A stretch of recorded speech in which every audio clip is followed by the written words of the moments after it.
Most cars look dated at some point, but there are a few exceptions of course.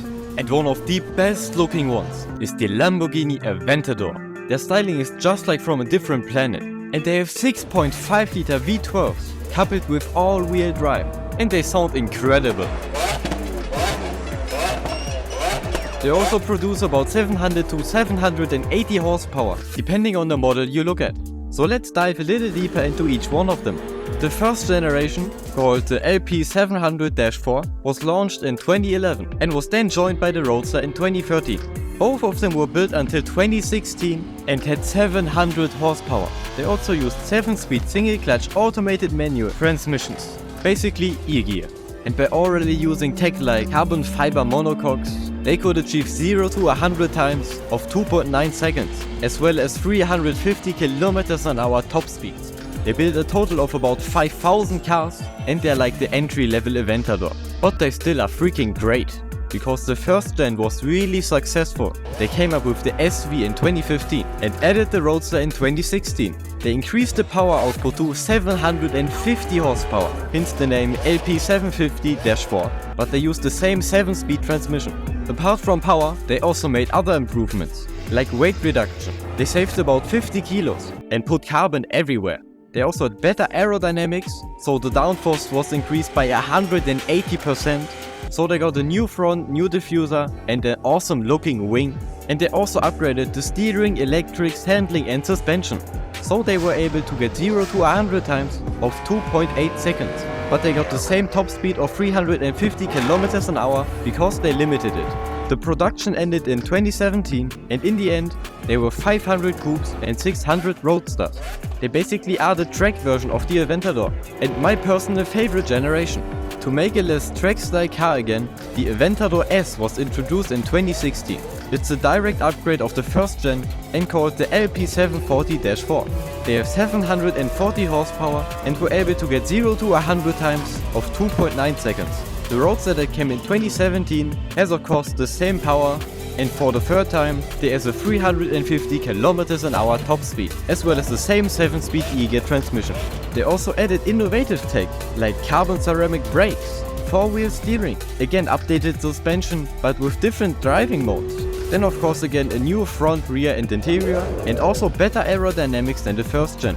Their production ended in 2021 and I couldn't find any info on how many of these are out there. But these are like daily drivable, comfortable supercars. And now to many people's favorite, the SVJ.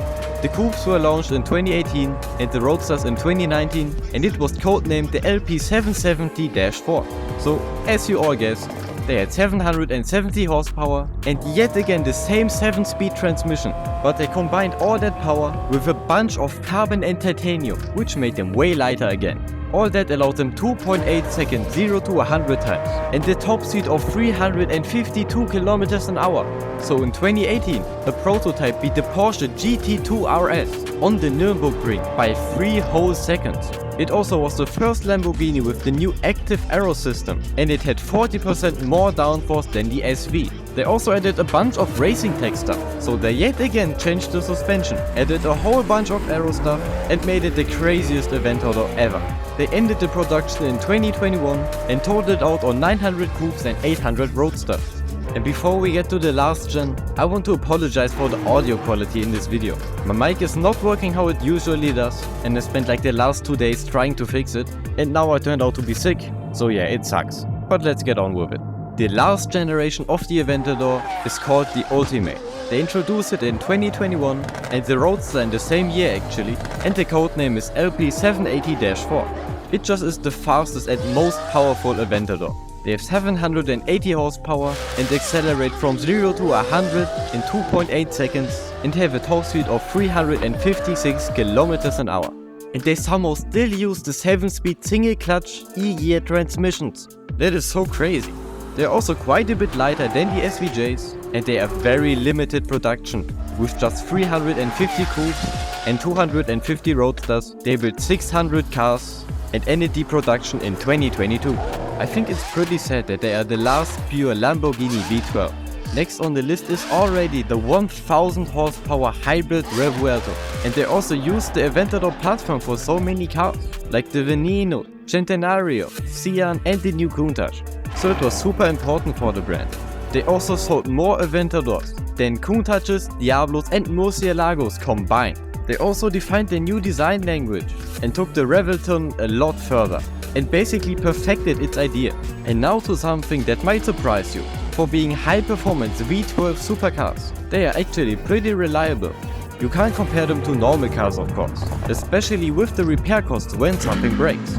I mean, of course, there's occasionally gonna be something wrong with the cars, which is absolutely normal for supercars. But those Aventadors are holding out pretty well.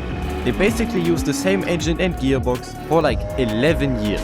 So they on one hand minimalize errors, and I mean they wouldn't use this platform for so long if it wasn't good. And the crazy advantage is that these engines don't use turbos, so there's less rotating parts that are being abused and would fail. But another way to prevent the aging process is to modify them, because with an NA V12 that has over 700 horsepower, you can do a lot of fun stuff. You can get an exhaust, which is totally worth it, I think. Then you could get a body kit, tune them for some flames, or twin turbo them. It's just such a versatile platform that you can still daily drive. So I gotta tell you, I really want one. They still look pretty freaking new, they have a whole bunch of power, then they have all-wheel drive, are reliable and have great handling. What else is there to ask for? Okay, maybe luggage space. But what apart from that? Used first gens start about 220 to 250k. But then the Ultimate or SVJ 63 Roadsters are like $1 million plus. So it's really a dream to own one. I really love the SV the most. Just that extra aero and all of that looks insane. But of course, I don't know if I could ever get one. So we'll see how life turns out. So just comment down below what you think of the Aventador. I'd be interested in what you guys think. But I want to apologize for the audio quality again, because it really sucks right now. So on that note, thanks a lot for watching, hope you liked the video and enjoy the rest of your day, and maybe I'll see you in another one.